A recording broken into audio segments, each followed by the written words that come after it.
Okay, so I've got some of the sandy type of dirt from over there. I let it cool because I don't want it to be hot. And the cold water hit it and kind of bond it all together. I want it to be just like it's going to be come trapping season. I'm going to make a mound here and just put a hole in it, making sure I've got enough wax in here. And then I want to make sure that the sand is going to seal together, create a dam with it being waxed. So all we'll do is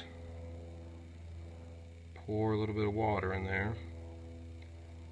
It should all just stay right there.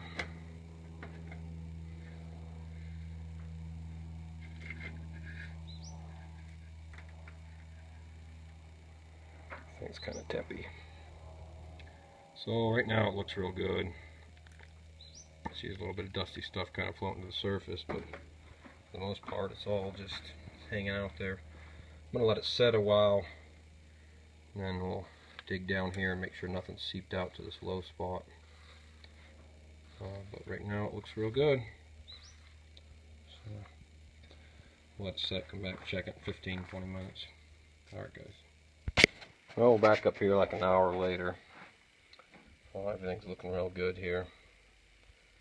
No water leaking, the level's the same. Just gotta dig in here and just verify, but looks good. Everybody asks how much wax you put with your dirt. Well, it depends. This sand, the guy gets away with a lot less because there's not the loamy organic material to soak the wax up.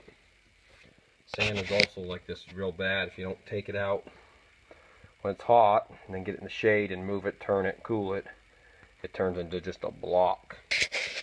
So you can't just take those hot tubs out of the sun and dump them in your can, because it doesn't work. It'll turn it to a solid block. You have to chisel it to pieces. But it just takes a lot less wax. I use about a pound or a pound of wax flakes per gallon of dirt. This stuff here took a little less, and on my dirt I use a little more than that. But this is the real test. Just do this, and because you've literally waterproofed your set. You know, water just all runs out of that. You see that waxed sand just floats because it won't. So when your trap's underneath this in the dirt and the coyote steps on it, it fires because it won't freeze because it's water. You're not freeze proofing, you're waterproofing. So it really, really works good. So, and there, I guess, would be the difference. You take that water and you set it in just regular old dirt, and it wants to beat up a second, but then it just soaks right in. So,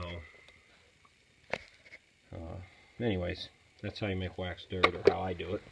A lot of guys do a cement mixer with a torch on it, but you get a 80-degree day or hotter, direct sunlight, and you can use clear plastic. I've used plexiglass, but glass is the easiest. You should frame them though, because otherwise they tend to break. I've had hailstorms break them also. You can see that needs stirred there now. It's melted right through, and this is my one that has a seam on it because the way my glass pieces fit here. I do that though because this dirt is still wet when I'm digging it up, and so I actually set it in there and turn it, and that allows that moisture to come up out of there. But that's how I make my waxed dirt. It sure helps out in the wintertime.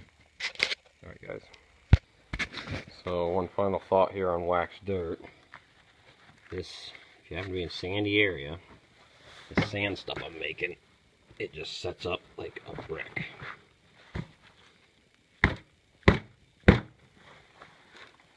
So you've either got to stir it like every 5 minutes for the evening as it cools down. I tried pulling it in the shade and working on it. It just doesn't cool quick enough. It holds so much heat. So we're just smashing it all down.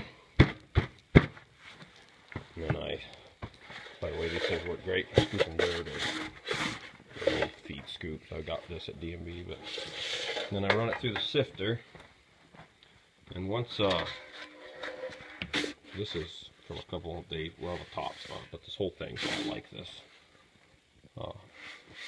Once you've got it broke down, as long as you don't get it out, cook it to the point where it melts it again.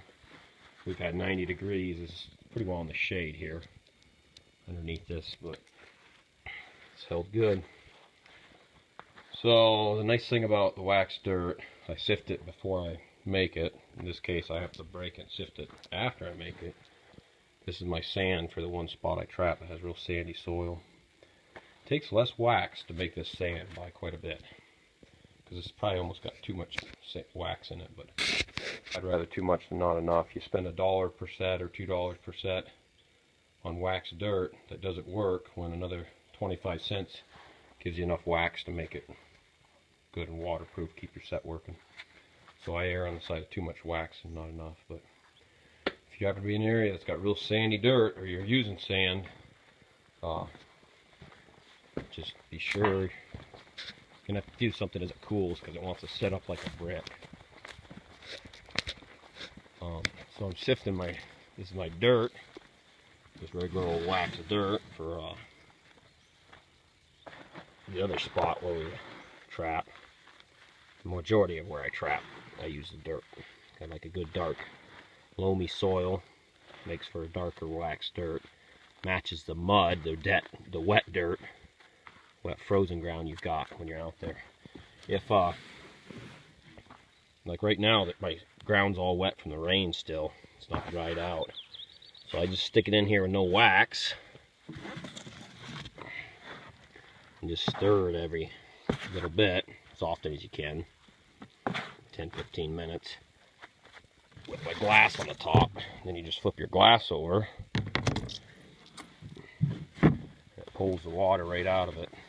I've got this stuff about dry, so I've added the wax to it. Well, probably not as dry as it should be, but we're out here working right now, so I'm stirring it every little bit so it doesn't get hot enough to melt the wax right now.